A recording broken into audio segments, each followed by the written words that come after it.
Okay, I think we will get started now. So welcome again. Thank you so much for being with us today. This is part 2 of our webinar series for the new SketchUp 2021 launch. Aaron did a session a couple of weeks ago where he presented the entire, all the new features in 2021. But today we will be focusing on PreDesign, which is a brand new product that we have introduced into the SketchUp ecosystem. Now, PreDesign is a new web application that gives you insights for your design at early stages. It offers inspiration for your design narrative, and it equips you with the graphics that you need for your storytelling. My name is Aris Komnenos, and I'm a customer success manager here at SketchUp. And together with me, we also have Andrew Corney, who is a product manager at SketchUp and the brain behind PreDesign. Andrew, thank you so much for joining us and welcome. Thanks, Aris. Great to be here. Thanks, everyone, for joining. Cool. So a few housekeeping rules before we start. Now, this session is being recorded and it will be shared with everybody afterwards via email. Everybody will be kept on mute throughout the session, but if you do have questions, please ask them in the questions box that you will find in the go-to panel on the top right corner of your screen. In that same panel, there's also a handouts tray where you can download a PDF that contains information about PreDesign, some general information, but also links to download some of the material that we will be demoing today. You will also find a page on help and support articles and where you can give us some feedback about feature requests or any bugs that you might find in the application. Now, at the end of the session, there will be a survey that will automatically pop up. We would love for you to take a few seconds, first of all, to tell us how we did today, to tell us a little bit more about how you use SketchUp and other products, and finally, give us some ideas about what you would like to see next in some of our webinars. Now, if you're interested to learn more or attend more of those webinars, you can go over to blog.sketchup.com/events and see what we have in store for you. Okay, so let's quickly see the agenda for today. Here is what we're going to talk about. First of all, we're going to cover why did we even create PreDesign. Then we're going to explain how PreDesign fits within the SketchUp ecosystem. Then Andrew is going to give us a little bit of an overview of the problem that PreDesign hopes to solve. And later on, Andrew and myself will give you a demo of both the web application, but also how you can use PreDesign, SketchUp, and Live Components, which is another brand new feature, inside to combine them together in a real-world project. And finally, we're going to wrap it up with some questions. Hopefully, we will have around 10 minutes to answer any questions you may have. Now, Andrew, I always like to start these presentations by giving a little bit of context to the story of our presenter. So I would like to ask you about your background and what was your motivation to develop products at SketchUp, and specifically what drove you to create PreDesign. Thanks, Aris, and thanks everyone for joining the call today. It's really nice to see so much interest in the product. So my background before I joined SketchUp was as a building designer. Much like many of you, I worked in building design for 13 years in Australia and the US and had a focus on green buildings. And when I came to SketchUp, one of the things that I started working on was Sapphira, and our goal there was to really make it possible for more people to be able to consider environmental issues as they design buildings. And one of the things we realized with Sapphira was that that people needed a certain amount of knowledge to be able to use it, and it wasn't quite, it was perhaps a bit too technical for many of our users. So we wanted to come back a step and try and work out what we could provide that would be meaningful for all of our SketchUp users. At SketchUp, we have this sort of mantra, which is 3D for everyone. And we asked ourselves, how can we make something for everyone that would allow them to consider climate issues as part of their design process? So that was the idea at the beginning. Cool. Okay, perfect. Okay, so I can't wait. It's over to you now. And yeah, let's dive in. Thanks, Aris. So let's talk really quickly about how PreDesign fits into the SketchUp ecosystem. When we talk about the SketchUp Pro ecosystem, a SketchUp Pro subscriber gets a whole pile of different applications. A lot of you are probably really familiar with the Pro desktop client, which is the application that sits on your computer, which allows you to draw things in 3D. But as a subscriber to SketchUp, there are loads of other applications that you can get, from things like Layout, which allow you to convert your SketchUp model into drawings, 3D Warehouse, which allows models to be downloaded that other people have built from the web, and Extension Warehouse, which is a way to add new functionality to, thank you, to the SketchUp Pro application. So PreDesign is an extra tool in the toolkit of a SketchUp subscription.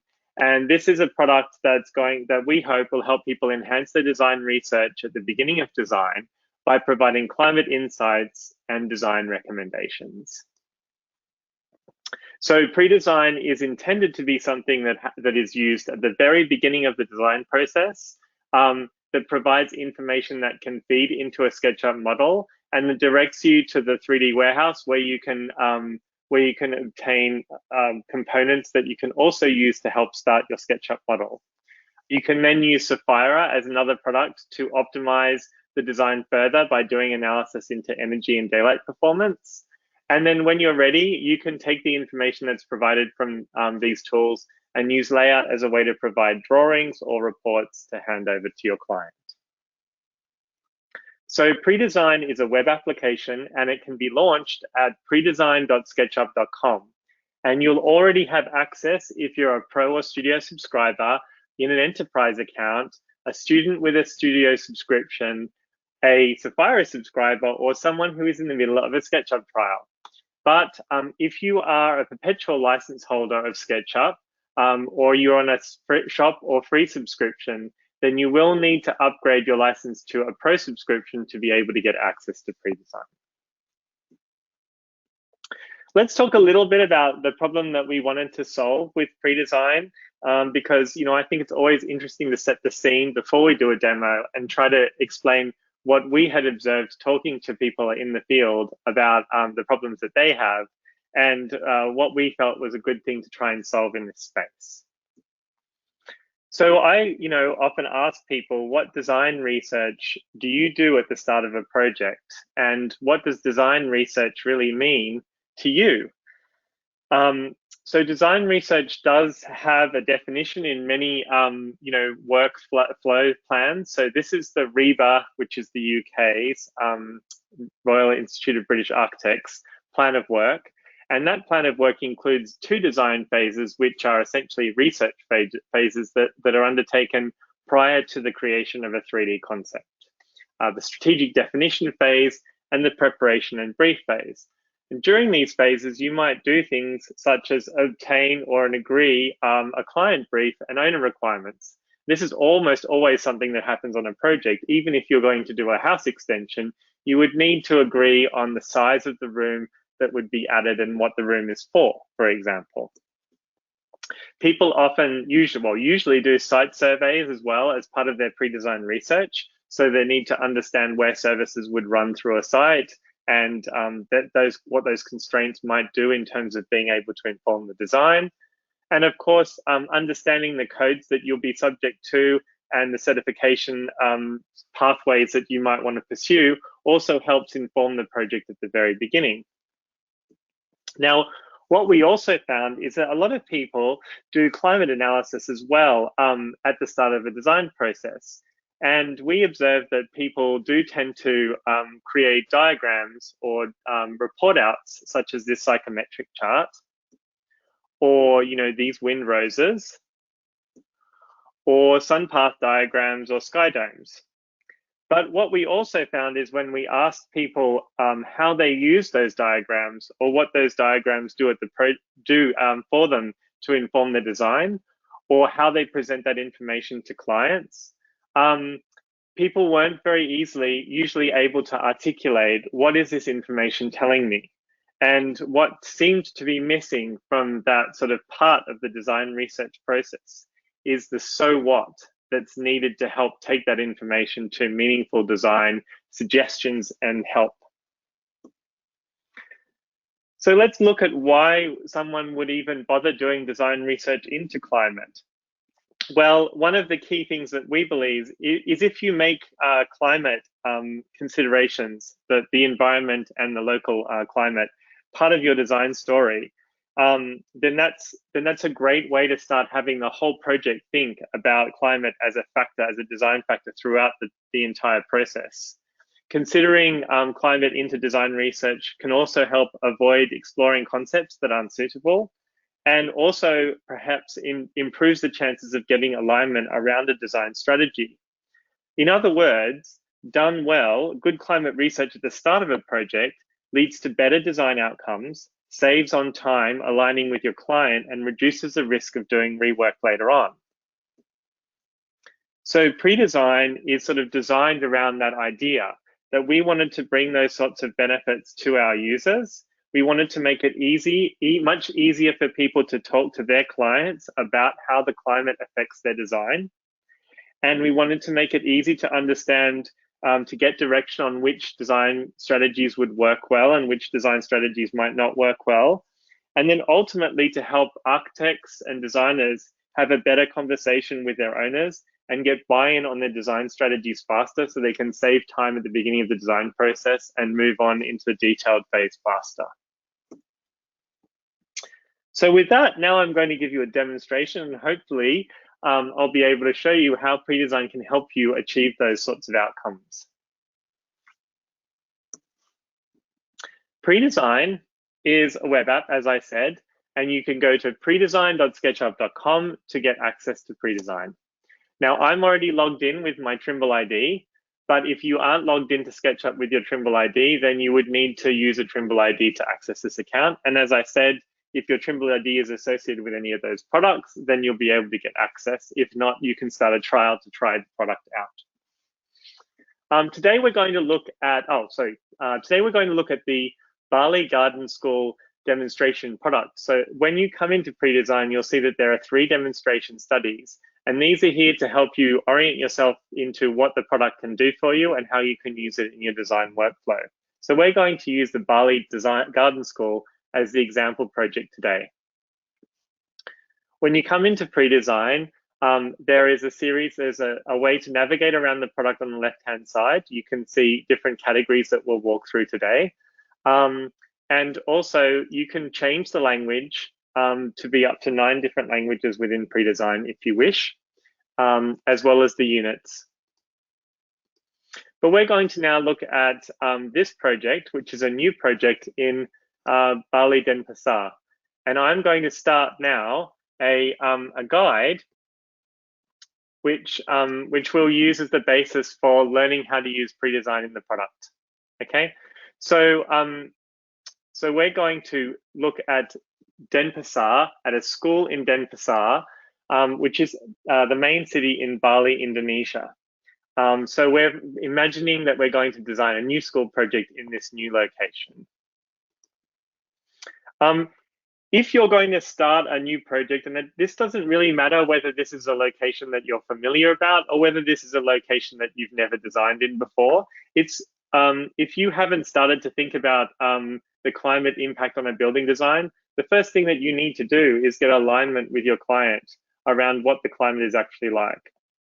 And so this page is designed to help people do that. We start with an assessment of what type of climate it is and what the seasons are like. And this is essentially a nice little catchphrase that you can use to talk about the weather and the local climate with your client at the very beginning of the project. So what we can see here is Denpasar is a tropical savanna climate, and there are actually 2 seasons rather than 4, a wet season and a dry season. Each season is given its own characteristics and some straightforward things that you can talk about to your client. So you can start to express, get alignment around what different times of the year are like. And in this case, potentially highlight that the season with the nicest weather tends to be from June to September, when the weather is glorious and when the temperatures are slightly milder than the rest of the year. So once you have an understanding of the climate and you've started to discuss with your client about the climate, then you can take the next step and start to see what implications that might have for your project.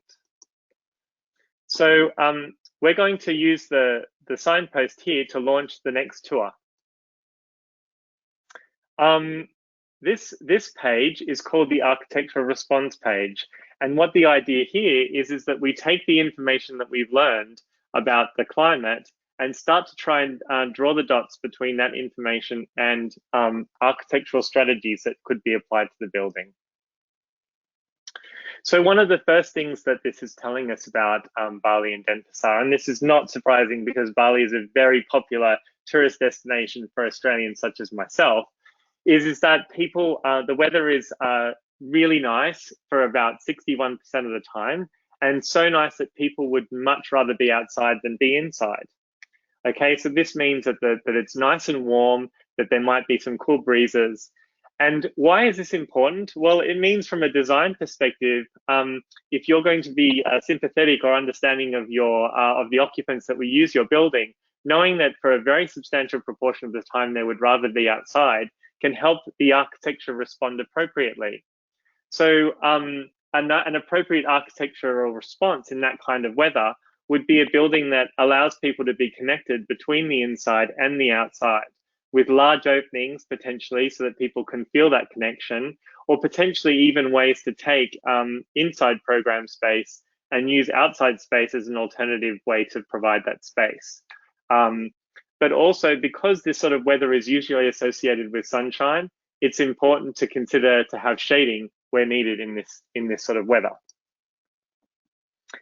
Of course, you know, in a subtropical climate or in a tropical climate, you can expect it to be hot a lot of the time.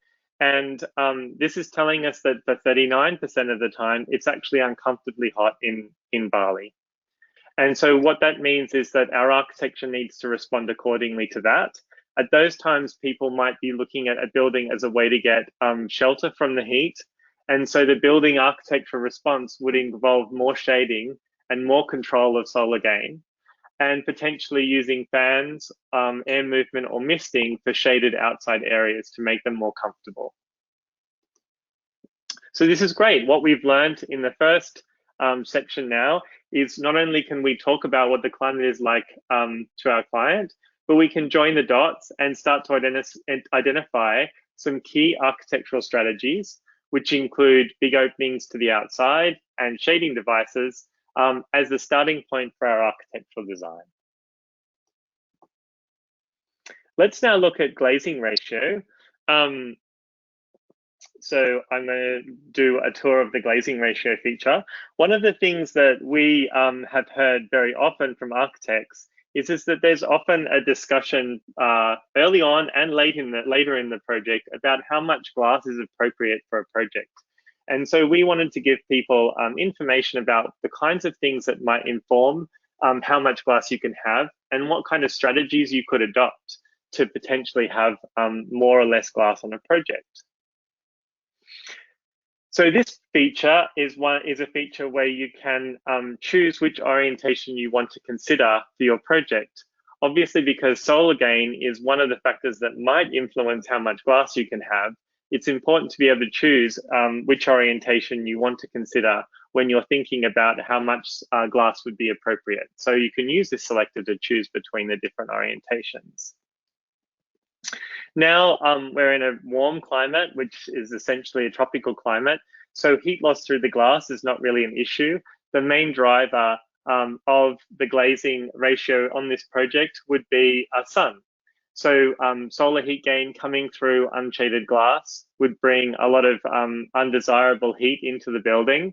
And the more glass there is, the more undesirable heat that would be brought in. So this is going to be the key driver for how much glass would be suitable to have on our project.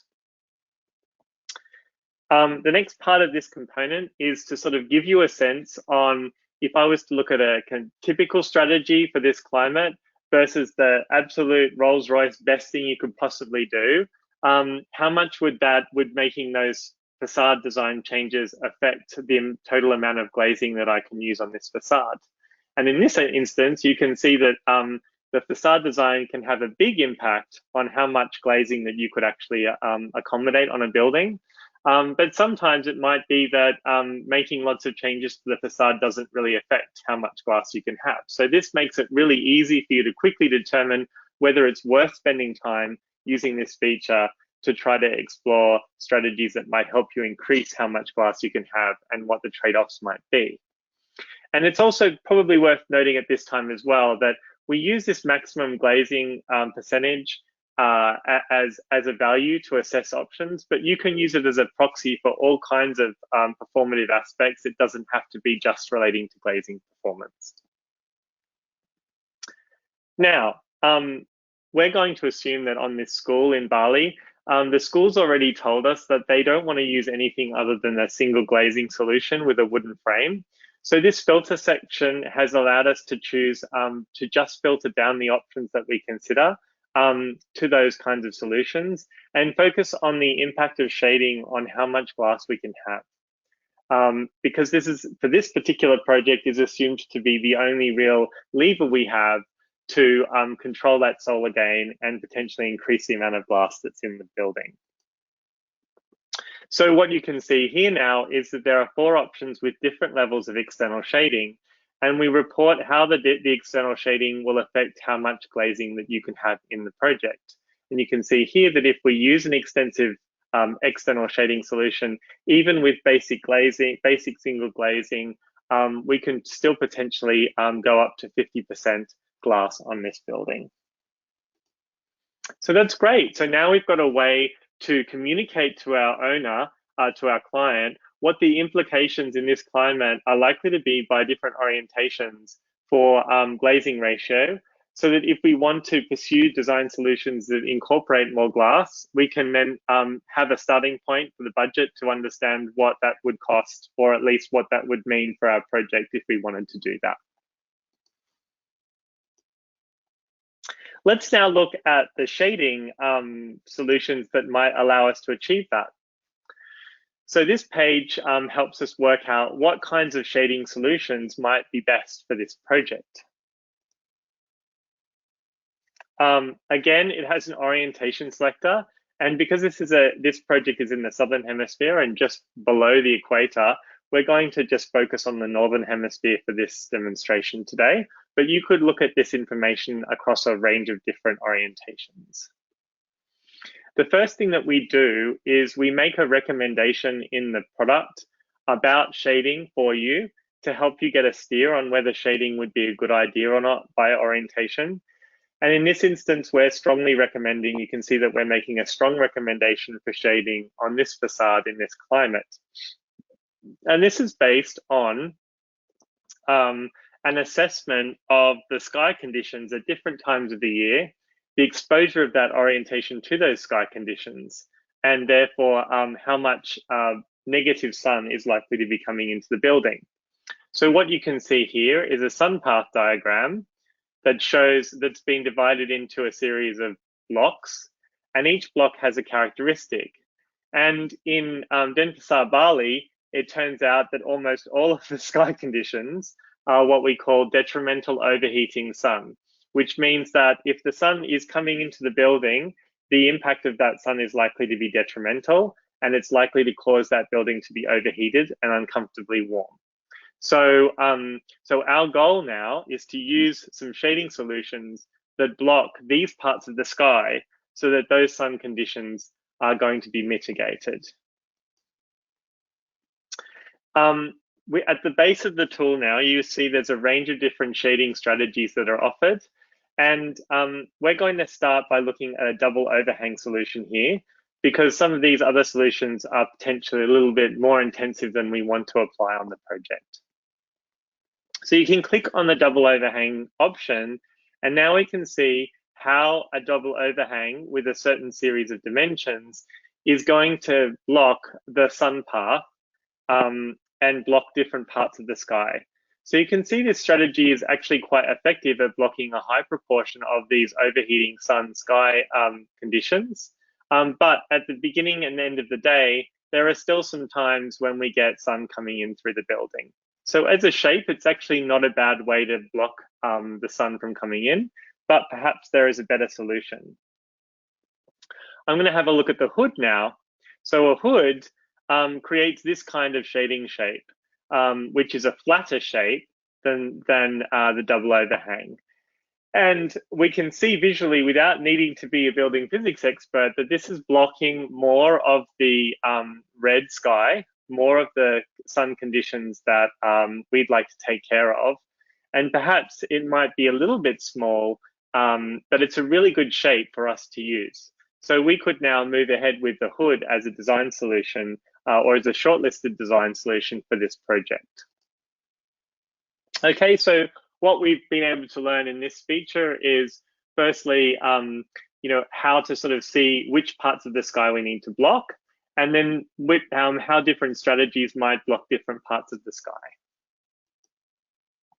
Now, before I move away from the shading feature, I'm going to show you just one more trick. So what's quite interesting here is Aris is going to build the massing for this project in SketchUp and show you some of these considerations on a model so you can visualize them. But let's say that we wanted to quickly consider using a hood across different orientations. We can say click a west facade and see the impact of different strategies on the west facade. And here you can see how a hood would work on the west facade rather than a north facade. And that the same design strategy on a different facade might achieve a different outcome in terms of how much of that detrimental sun is blocked. And perhaps if we had a building that was oriented west, we might need something a bit more serious like an egg crate or a brise soleil to be able to block a satisfactory amount of that overheating sun. So this feature can also help you consider the trade-offs between different orientations when you're looking at different shading solutions. Okay, let's change gears a little bit now. What we didn't talk about at the start, but something that's included in this project is a gymnasium. It's a high school project after all. And the top lighting feature is perfect for that sort of space or for any sort of single story space or high volume space where natural lighting through the roof might be more suitable than natural lighting through glazing on the sides. And so the goal of this feature is to sort of start to steer you in the right direction on what kinds of strategies would be best to explore first versus strategies that might be good to avoid. So again, we start with an analysis of the historical climate information and find out that in Denpasar, the skies are actually variable for a lot of the time. And what does variable mean? That means that it's partly cloudy or we have periods where a cloud comes and goes. So, rather than, even though the weather's nice, rather than being sunny all the time, we have quite a lot of conditions where there's a reasonable amount of cloud. And both cloud and sun. And that means that we need to potentially consider having a high proportion of our roof area set aside for glazing to bring in enough light, but that we also still need to be really careful of controlling direct sunlight coming into the building. So one of the strategies that's recommended is a south-facing sawtooth roof. A south-facing sawtooth solution would allow quite a lot of glazing to be used to bring natural light in. But if it was facing south and had a little bit of shading, that glazing could be protected from the direct sun so that just the diffuse light could be used in the space. And because this is a school building, we assume that we want diffuse light rather than direct light to be coming in. I think at this time, it's also good to make a point about the recommendations that we make in pre-design. So you'll see that there are star ratings that are provided for different design strategies. And what we've tried to do here is to help people identify things that are more likely to be suitable, but also not be very firm in saying anything is right or wrong, because obviously we haven't even started building a SketchUp model yet. We don't even have a design yet. So this is just to help give you a bit of a direction. And obviously light pipes could be a really good design for this building as well. And we've given it a 2-star rating only because there's a lot of the time when it's cloudy and we might need more of them on the building. So what we've tried to do here is to create the flexibility for you to make your own decisions about what might be good or not, but also provide a vehicle for you to have that conversation with the owner and steer them towards perhaps solutions that might work better. Great, so now we've got some ideas about how to bring more natural light into our gymnasium space as we start to build it. And we know that potentially we would like to have a south-facing sawtooth on that space. All right, so to finish, we're going to look at outside spaces. And one of the things that we saw in the architectural response was that it could be really great for us to consider having some outside space used as program space. So what this feature does is it helps us assess what sort of interventions we would need to make an outside space comfortable and usable. And when we say comfortable, we generally mean usable for something that might otherwise be used inside. So what's identified here, first of all, is that air movement and shading are both really important factors to consider for an outside space in Bali. And that's because obviously it's quite warm and sunny for a lot of the time. This chart here then provides some guidance on when those sorts of interventions are likely to be useful. And it helps, this light green line here, helps see that if we didn't do anything to an outside space in Bali, it might only be useful 13% of the time.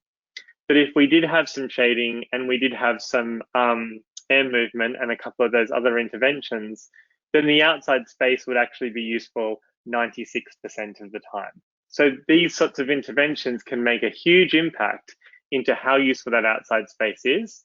And if we're in a conversation with the client, with the school, about using outside space potentially as an alternative to classroom space, then this chart is going to help us show them why it's important for them to include those sorts of strategies in the budget.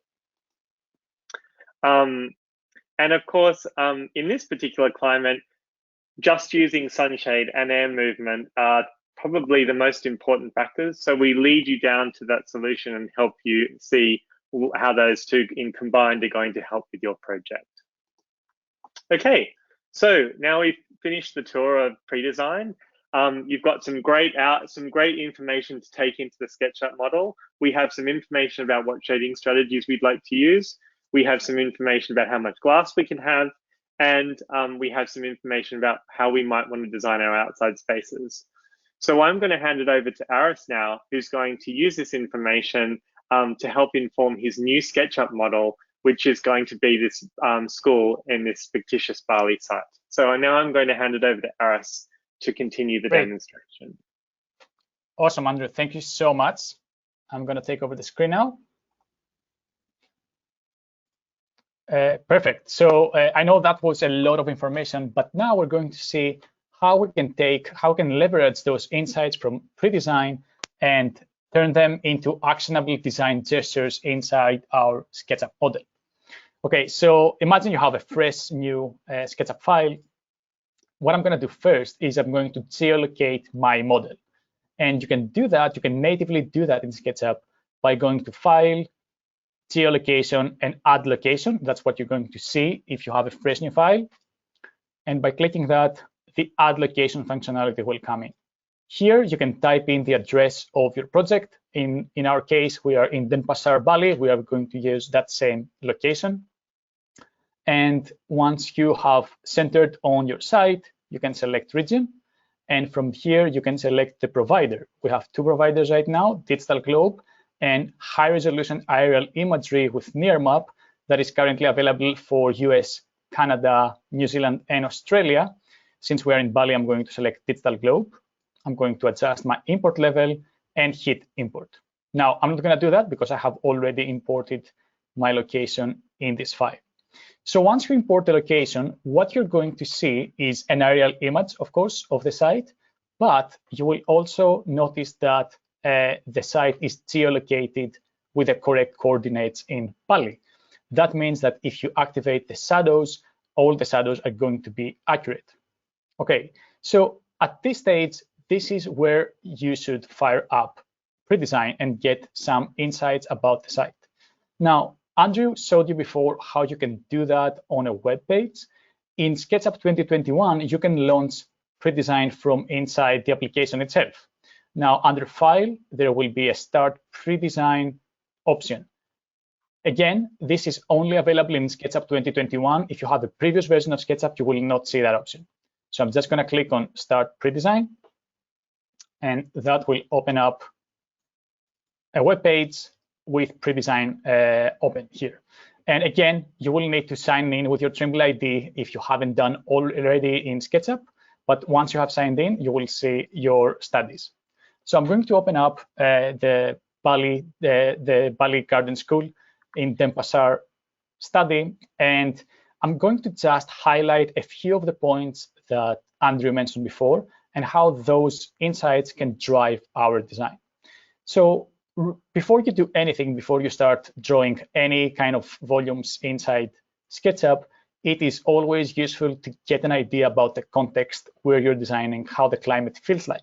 So this first page of seasons is actually great for that purpose. And what you see right away is that throughout the year, the temperature is pretty consistent. And actually, it is kind of hot. It's warm and consistent throughout the year. So 25 to 31 degrees. The other thing, the other information we get from here is the wind direction. You see that throughout the year, the predominant wind has an orientation between east and west. And if we then go to the architectural response, the important things to note here, as Andrew mentioned before, is that for most of the year, it is actually great to be outside. People want to be outside. And the thing to note for the remaining year where it's too hot to be outside is that it is warm, but windy. So that tells you that you can take advantage of that wind and try to incorporate that into your design to make outdoor space more pleasant. And again, if we scroll down, we see that the top strategy that is highlighted is this: take the inside outside. So we will need to think of spaces that bridge that threshold between the inside and outside spaces. Now, the final piece of information I want to get before I jump back into SketchUp is in shading, okay?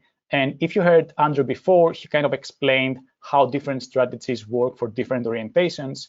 And he did say that for this particular site, shading devices, shading options are actually either very expensive for any orientation other than north or south, or they are not as effective. So that gives you a hint that your building should probably maximize the north and south facing elevations. Okay, and just to give an example again, if we open up, for example, here the hood, which worked nicely for north or south elevation, it doesn't work as well for this orientation. Okay, so that means that the best option here is to maximize our north and south facing elevations. So with this information, I'm going to head back to my SketchUp model. And this is my first reaction to that. Okay, so first of all, I am creating two separate parallel bars that are oriented east to west, thus maximizing my north and south elevations. And they create this outdoor space between them, which is a great thing to have in your design since it is so pleasant to be outside in Denpasar. What is more is that this outdoor space is also oriented east to west, and then that means that it takes advantage of that predominant wind throughout the year. So this is great. We have an open air space that is going to be pleasant throughout the year. Now, my next move is going to add this gymnasium building, which, even though it is perpendicular to the axis that I just mentioned, we don't mind that much because the gymnasium will not have any openings on the facade, on the elevation, right? Because in the gymnasium, you don't need that. However, it does align and fronts that outdoor space. And to kind of like address this suggestion about the threshold between inside and outside, we will create those large openings, and we will make sure that the wind can pass through the building and maintain that breeze throughout the year. Now, if we go back to PreDesign and into the glazing ratio, I'm not going to spend too much time here, but as you heard Andrew before, there are a number of ways that you can figure out what is the best ratio between solid and glazing for your building, based either on the limitations put to you by the brief or by the orientation or the different materials that you want to use. Okay, so by sorting out what is the best glazing option for you, you can easily go to SketchUp and create the best ratio of solid to glazing for your design. In this case, I have already created my openings. And at this point, I'm going to continue with selecting my shading for my openings. Now, before we jump into that part of the design, I want to show you one more feature that we introduced in 2021, which we will be using today, and that is live components. Live components is a brand new kind of geometry in SketchUp that allows the user to configure elements, and the place where you can find live components is in 3D Warehouse. Now, if you go to 3D Warehouse, either inside SketchUp or on a web browser, doesn't really matter, to find live components, first of all, they're featured in that first line, but the other way to find them, to find all of the available live components, is to hit on that magnifying glass, and in the filters here on the left-hand side, click on the advanced and turn on the live component switch. Head over to the models tab, and here you will find a list of live components that are built by our team, and they're free for everybody to download and use. But let's see what is special about live components. So let's start with this simple single pane window. If I click on that, you will see, of course, the preview and a download button, and there is a new button here that says configure. When you click configure a live component, you will get the preview, the 3D preview that you normally get in 3D Warehouse for any SketchUp models, but you will also get this pane on the right-hand side, which has a number of sliders and drop-down menus and color pickers. So that allows you to configure your object before you download it into your model. You can select the dimensions, you can change even the styling of the window, the casement, the window opening angle, the colors, etc., etc. So there are different live components that have different parameters, but once you configure them, you can just click the download button and that will come straight into your SketchUp file. Now, live components are available on 3D Warehouse no matter what version you have. The difference with SketchUp 2021 is that you can also configure those components inside the desktop client. So for this example, I have already populated my building with a live component that is specially built for PreDesign. And there are actually two of those components. So again, if I go back to 3D Warehouse, let me head back. There are two special live components that we have built for use with PreDesign. And you can find links to download those live components also inside the handout that you can find in the Go To panel option. So if you open up the handout, you will see in page 3, there are two live components that are specifically built for use with PreDesign. Now let's see what that does. And let's go back to PreDesign to look at the different options of shading. So you see here that for every orientation, we have a number of shading options listed and ranked. And we saw that, for example, in the north, let's go to the south elevation. We see that the best solution here is Accurate, okay? So if I go back to 3D Warehouse and click on that live component and click configure, into that same panel on the right-hand side, you will see among the parameters that we have a list with all the available options that are suggested by PreDesign. So for example, here we have the Accurate. Okay, so in our model, let's go and try that Accurate to see how it looks like. To configure a live component inside SketchUp, you have to either click on the live component, go to Entity Info and click Configure, right-click and configure live component, or if you are familiar with components, just double-click the component. It's gonna pop up this configurator inside SketchUp. Okay, again, this is only available in SketchUp 2021. You will not find this in-app configurator in earlier versions. Now here, from the drop-down menu, I'm going to select the egg crate and have a look at the result. Right, I mean, it looks more like a prison than it does look like a school. So maybe we have to consider an alternative option, right? So as we saw before, like this is 100% effective, but we see that Brise-Soleil is actually not that bad. And as we saw earlier, the hood also does a pretty good job in covering most of the detrimental sun. So I think we're going to go with that. So go again here. And just before we do that, one more thing I wanted to note is that here on the left-hand side, you also see some suggested dimensions. Now, building performance specialists know that there is further investigation needed to go into decisions like this, but it's a pretty good start for early stage design to get those dimensions from PreDesign, just as a guide to lead you through the first stages of design.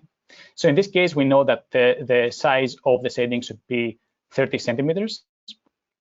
So let's go back to PreDesign, to SketchUp. I'm going to configure that live component.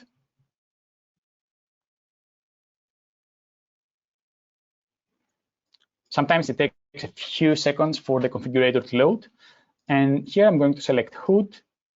And in the shader size, I'm going to put 300. OK, perfect. So we optimized our openings, our shading options for the openings of the south elevation. Let's head over to the north elevation and back in PreDesign. Let's click north. And again, here, egg crate is 100% efficient, but we saw that it doesn't look that well. So we're going to select the Brise-Soleil in this case, which is also very effective. And we see here again, the suggested dimension is 5 centimeters. So going back here, I'm going to double click on my live component. Yeah, so I'm just going to give you 10-minute warning, okay? Yeah, thank you for that. And Brise-Soleil, adjust the size, which is, there it is. Perfect. OK, so now we optimized our shading for our openings on the north and south elevation. The last thing I want to do before we head over to questions is to talk a little bit about top lighting, right? So we saw before at Andrew's presentation that there is also a section for top lighting. So we're going to introduce another live component that helps us design our skylights. So again, back to PreDesign. If I head over to the top lighting, we see that the top rated solution is a sawtooth facing south skylight. So with that in mind, I'm going to go in SketchUp. And after I design my openings, I'm going to go in 3D Warehouse. And here you will be able to find a second specially made live component, which is the sawtooth roof. This one right here. And I'm just going to bring it straight inside SketchUp. So we know that the openings are 15 meters by 7 meters. So I'm just going to double click on that live component. And you will notice that this specific component also gives you the option to create an array. OK, so I'm going to create an array. And here I'm going to cover the 15-meter distance. And into the length, I'm going to put 7 meters. And I'm also going to adjust the number of elements. I'm going to go with 10, I think. And there are some other really cool stuff you can do, like adjusting the height of the skylight or the angle. And once you're happy with your design, you can take that component and copy it around.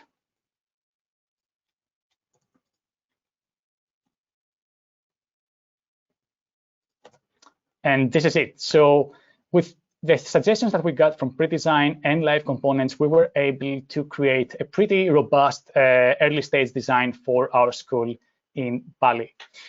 And with that, I'm going to conclude that demo and head over back to our slides and open it up for questions. So if you have more questions about PreDesign, you will be able to get support into our help center or our forum. In fact, you can also get a lot of information and you can find ways to offer feedback. If you click on that question mark here, you can head over to the design forum, to the help pages, or you can submit a feature request if you want. Okay, so yeah, let's use the remaining time for some questions. I think we have already a few questions coming in. Let me open up my camera. Let's see. Yeah. All right. Ben has asked, when configuring a live component window, is there a way to choose between single, double, or triple pane glazing?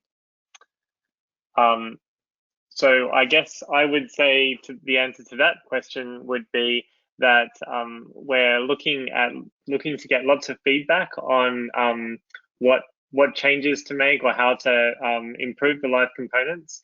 And I think it's also reasonable too, Aris, to say that we are looking at how to make more live components in the future. So currently there's just a single pane option, but yes, I mean, this is the very beginning for live components, so we'll see where it goes. Yeah, exactly. Should I take it from the top? I see that there are some questions about access. Joseph asks if PreDesign is not available for the 2021 Pro version. It actually is. If you are a subscriber to the SketchUp Pro or SketchUp Studio products, you get access to PreDesign. Andrew, I think this one is for you. Evan is asking, how localized is the available climate data? Oh, great question. So we have climate data from all over the world. It's hourly climate data from one building.climate.org. And so we have climate data for every country and for many locations in every single country. It's hourly weather data, historic weather data for each of those locations. And that's the data that's used to do all of the calculations. So it's the same sort of data that people would use for energy analysis, for code compliant energy models, or for building simulations. And we have it for locations all over the world. Great. There's another one from Andrew Tam, who asks, on glazing frames, is a composite frame, metal external, timber internal covered under the options? Would it be non-metal or metal broken? Well, so in the help articles, we have tried to explain how to use the sort of generic categories, and we did kind of want to keep it pretty flexible. There are U values shown for the different assumptions shown and which options you could use. But generally speaking, the non-metal option was assumed to be anything made out of plastic or wood. And then the metal broken is a thermally broken metal frame. And we've used the window program by LBNL to do all the thermal calculations for those different options. Great. Okay, next one comes from John, who is asking, what is the data source for weather information? Is the data more reliable for certain locations on the globe? The data sources for the different weather locations vary a lot. So as I said, one building is the source for all of our weather data, which is a freely available site for simulation weather. You can see from that site all the different sources of weather data, and they do vary by country. So for example, in the United States, ASHRAE is one of the major sources of weather data. But in other regions, there may be local organizations that generate the weather data for us. So it really just depends on the location. Where possible, the weather that's used is synthetic to some degree. So it takes the most typical weather data from the past 10 years, and then tries to create the most realistic type of year from that different weather. Great. Next one is coming from Loney, who is asking, is PreDesign location specific as far as regulations? For example, California has the 2019 Energy Code as of January 2020. Do you upgrade as regulations change?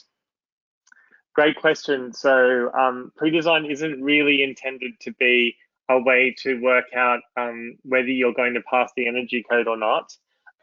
Some aspects of PreDesign were inspired by the ASHRAE codes, but generally speaking, we hope that the guidance that it gives would be relevant to anyone in any location and helps your project get off on the right track. But you can't just rely on PreDesign to be able to pass a code. You will still need to do separate calculations as you develop the design to work out whether you're going to comply with your local codes. Right. I'm going to continue with John Morrell's question, who is asking, what is the data source for weather? Oh, I think we just answered that one. So I'm just going to continue with Nicholas. How to anticipate future weather conditions that will change maps and design tips? Oh, I'm following this one. Well, perhaps the question there is about how the weather might change in the future as a result of the changing climate. Wow. And we are aware. It's a great question. We are aware of some weather data sources that are becoming available that we might be able to use in the future that will give us weather for different types of times into the future.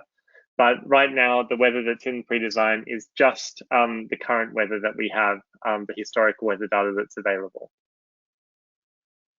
Great question there, Nicholas. Yeah, really. You caught me off guard there. So Andrew T, another Andrew is asking, PreDesign seems to focus on solar gain from windows. Apart from rooflets, does it also consider daylighting for windows?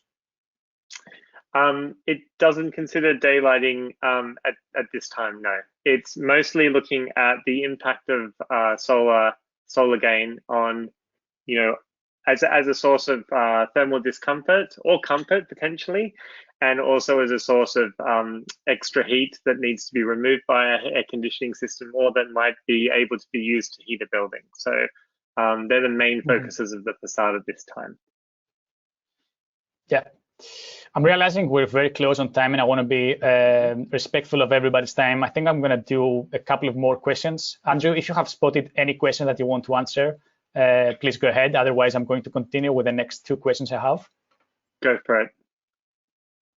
Okay, so we have another question from N. Gubo, who's asking, what shall I answer to the client who might ask, where do the numbers and data for the recommendations come from? Are they reliable?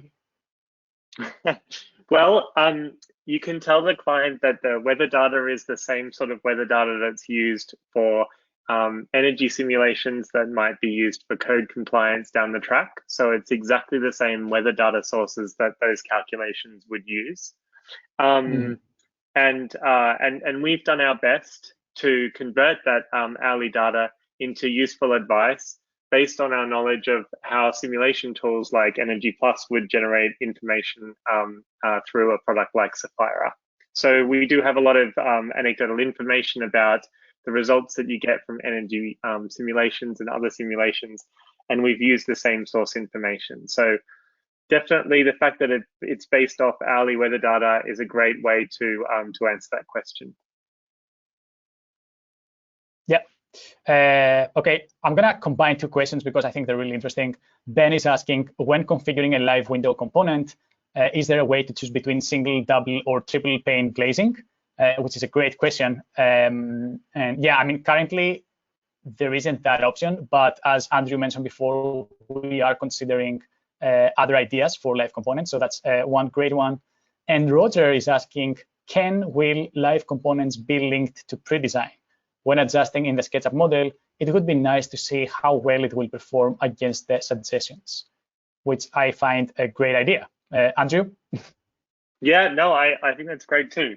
I think where we are right now with PreDesign is we're just at the beginning, and I've also seen a lot of other really interesting suggestions about things that we could do in the future.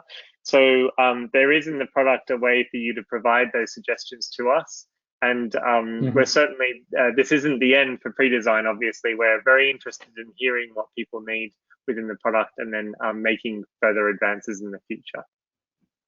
Cool. One last question is, actually, many people are asking if you can share those studies or if you can export those studies with others.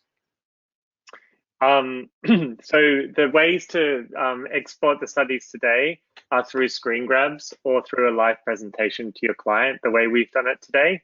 But we are really interested in getting feedback on how we could report this out in different ways in the future.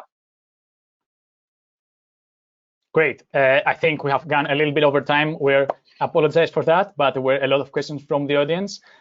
We want to thank you all for joining us today. If you want to watch a live modeling session that is coming up next week, you can register. The link is also included in your handout. Or if you want to look up for other webinars like this one, as I said before, head over to blog.sketchup.com/events and see what there is available for your region. Again, Andrew, thank you very much for the presentation. Yeah, thank you very much, Aris. And don't forget to fill in that survey on the way out. We'd love to know your thoughts at the end. Of course.